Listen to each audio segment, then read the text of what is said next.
આજે આપણે શિયાળામાં ખવાતા વસાણાના મેથીના લાડુ બનાવીશું। સૌપ્રથમ કાજુ અને બદામને શેકી અને એને વાટી દેવાના છે। 2 કાચલી જેટલી ટોપરાની છીણને પણ શેકી દીધી છે। હવે ઘીમાં આપણે ગુંદને તળવાનો છે। ઘણા કાચો ગુંદ પર વાપરે છે, પણ તળેલો ગુંદ પચવામાં થોડોક હલકો રહે છે, જેથી ભારે પડતો નથી। તો બધા જ ગુંદને આ રીતે તળી લેવાનો છે। તળ્યા પછી સહેજ ઠંડુ પડે એટલે એને વાટી દેવાનો છે। પછી તમે એને મિક્સરમાં પણ વાટી શકો છો। તો આપણી પાસે તૈયાર છે ટોપરાની છીણ, વાટેલો ગુંદ અને ડ્રાયફ્રૂટનો પાવડર। પછી આમાં આપણે 200 ગ્રામ જેટલી સૂંઠ અને 100 ગ્રામ જેટલા ગંઠોડા, પછી ઇલાયચી અને જાયફળ અને ખસખસ બધું જ મસાલા આપણે મિક્સ કરીને રાખવાના છે। હવે આપણે અહીં મેઇન ઇન્ગ્રેડિયન્ટ્સ એટલે કે જે લોટ નાખવાનો છે તે નાખીશું। તો સૌપ્રથમ અડધી વાટકી દૂધમાં 3 ચમચી જેટલું ગરમ કરેલું ઘી લેવાનું છે અને 200 ગ્રામ અડદનો લોટ લઈ તેને આપણે ધાબો દેવાનો છે। ગુજરાતીમાં એને ઘી દૂધનો ધાબો દીધો કહેવાય છે। આપણે જે મોણ નાખીએ એ રીતે બધા જ લોટની અંદર આ રીતે ધીમે ધીમે ચારે બાજુ ઘી અને દૂધનું મિશ્રણ નાખી તેને મસળી પછી ઢાંકી અને દબાવી અને 10થી 15 મિનિટ રહેવા દેવાનો હોય છે। તો આ રીતે ધાબો દેવાથી તેની મીઠાશ કંઈક અલગ જ હોય છે। હવે અડદનો લોટ પલળે ત્યાં સુધી આપણે બેસનને શેકી લઈશું। તો 1.5 થી 2 વાટકી બેસનને અહીં ઘીમાં શેકવાનું છે। જેટલો લોટ લો એ પ્રમાણે એનાથી થોડુંક વધારે ઘી લઈ અને શેકવાનું છે। અહીં જેમ જેમ ઘી ઓગળશે તેમ બીજું ઘી ઉમેરી અને બેસનને શેકવાનું છે। તમે જોઈ શકો છો કે જેમ જેમ શેકાય તેમ લોટ થોડોક ફ્લફી થતો જાય છે, તેના પરપોટા બાજે છે અને એક સરસ સુગંધ આવે છે।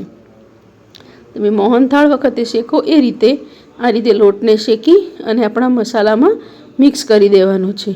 અહીં અડદનો લોટ પણ આપણે ધાબો દઈને તૈયાર થઈ ગયો છે।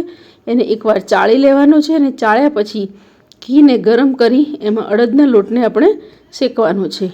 લોટ કાચો ના રહે એ માટે મીડિયમ ગેસ ઉપર બરાબર શેકવાનો છે। 10 થી 15 મિનિટ લાગે છે, પણ જેવી રીતે બેસન શેક્યું એવી રીતે એકદમ ફ્લફી થાય, અડદના લોટની સુગંધ આવે ત્યાં સુધી એને શેકી અને મિક્સરમાં નાખી દેવાનો છે। અહીં મેં શેકેલી મેથી લીધી છે, લગભગ 200 ગ્રામ જેવી મેથીને દળી કાઢી છે। તો મેથીને દળ્યા પછી એને આ મસાલામાં નાખવા માટે પહેલાં ચાળવાની છે। તો મેથી શરીર માટે ખૂબ જ પૌષ્ટિક છે, શુગર કંટ્રોલ કરવાની સાથે સાથે હાડકાં પણ મજબૂત કરે છે। અને એમ કહે છે કે મેથી ખાય તો પછી દર વર્ષે ખાવી પડે, પણ ખાવાથી આપણને ફાયદો જ છે તો આ વર્ષમાં એકવાર બાળકો અને મોટા બધા જ ખાઈ શકે છે। તમે જુઓ છો કે મેથીને ચાળ્યા પછી જે વધી એ મેથીને પણ આપણે ફરીથી દળી અને એમાં નાખી દીધી। બાજુમાં અડદનો લોટ જે શેકાતો હતો એ હવે શેકાઈ જવા આવ્યો છે। અહીં મેં થોડુંક ઘી ગરમ કરી અને કિસમિસના દાણાને પલાળી લીધા હતા। તો બધી જ વસ્તુઓને એક બાજુ મિક્સ કરતા રહેવાનું। અહીં લગભગ 300 ગ્રામ જેવું ઘી લઈ અને એમાં મેં લગભગ 400 થી 500 ગ્રામ જેવો ગોળ નાખીને શરૂઆતમાં ગરમ કરીએ છીએ।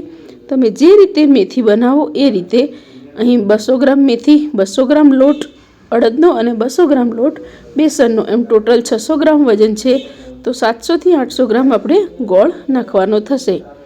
જો ઓછું ગળ્યું ખાવું હોય તો થોડો ગોળ ઓછો પણ લઈ શકાય। અહીં તમે જુઓ છો કે ઘીમાં પલળીને દ્રાક્ષ એકદમ સરસ થઈ ગઈ છે।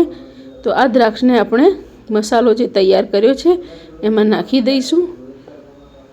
કિસમિસના દાણા ખૂબ જ સરસ લાગે છે। ઘણા લોકો એને કાપીને નાખે છે, પણ આખી દ્રાક્ષ લાડુ ખાવામાં ખૂબ જ સરસ લાગે। આ બાજુ ગોળ પણ ઓગળી રહ્યો છે। તમે જુઓ છો કે અત્યારે આપણને હલાવવામાં થોડોક ટફ પડે એમ હાર્ડ છે ગોળ। જેમ જેમ ગોળ ચડશે તેમ એકદમ આસાનીથી હલાવી શકાય એવો ઢીલો થઈ જશે। આ વખતે ગેસને બિલકુલ ધીમો રાખવાનો છે, જરાક પણ ઝડપ કરવાની નથી। ઉતાવળમાં વસ્તુ કાચી રહી જાય છે, પછી જે આપણે 20-25 દિવસ વસાણા ખાઈએ ત્યાં સુધી વસવસો રહે, માટે દરેક વસ્તુ બિલકુલ ધીમા ગેસે બનાવવાની છે। અહીં તમે જોઈ શકો છો કે પરપોટા બની ગયા છે, હજુ પણ ગોળ કાચો જ છે। આપણે ચીક્કી બનાવતા કરીએ એટલો કડક નહીં, પણ હજુ થોડીક વાર એને ચડવવાની જરૂર છે। આ રીતે એકદમ પરપોટા ફરી એકદમ ફ્લફી ગોળ થઈ જાય પછી આપણે એને વાટકીમાં પાણી લઈને ચેક કરી જોવાનો કે તમે સહેજ હાથથી એ ગોળી વળી જાય અને તૂટી શકે એવો બને પછી આપણે એને ગેસ બંધ કરવાનો છે. ત્યાં સુધી ગોળને બિલકુલ ધીમા ગેસે એકદમ પકવવા દેવાનું છે. અને ગોળ નાખ્યા પહેલાં તમે જે મોટા વાસણમાં બધા જ મસાલા પેક કર્યા છે તેમાં 2 લોટ, મેથી અને બધા જ ડ્રાયફ્રૂટ મસાલા એકદમ મિક્સ કરીને રાખવાના, હાથેથી મસળીને રાખવાના.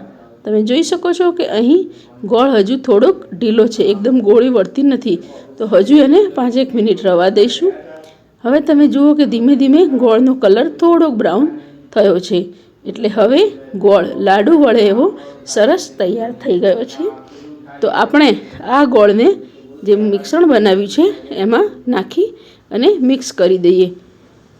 શરૂઆતમાં ગોળને આપણે ચારે બાજુથી નાખી અને ચમચાથી હલાવી અને મિક્સ કરવાનું છે. ગોળ એકદમ ગરમ છે માટે એને હાથથી કરવાની ઉતાવળ નહીં કરવાની. હવે આ રીતે ગોળ બધા જ લોટમાં, મેથીમાં ભળી જાય પછી એને ઢાંકી અને 15-20 મિનિટ રહેવા દેવાનું, જેથી ગળપણ દરેક જગ્યાએ એક સરખું બળી જાય. અને આ રીતે તૈયાર કર્યા પછી તમારે એની નાની નાની લાડુડી વાળી દેવાની છે. જો તૈયાર છે મેથીના લાડવા. રોજ સવારે નરણા કોઠે આ એક લાડુડી ખાવાની અને આ લાડુડી ખાધા પછી તમે 1 કલાક સુધી બીજો કંઈ નાસ્તો નહીં કરવાનો. તો ખૂબ જ પૌષ્ટિક લાડુ તૈયાર છે.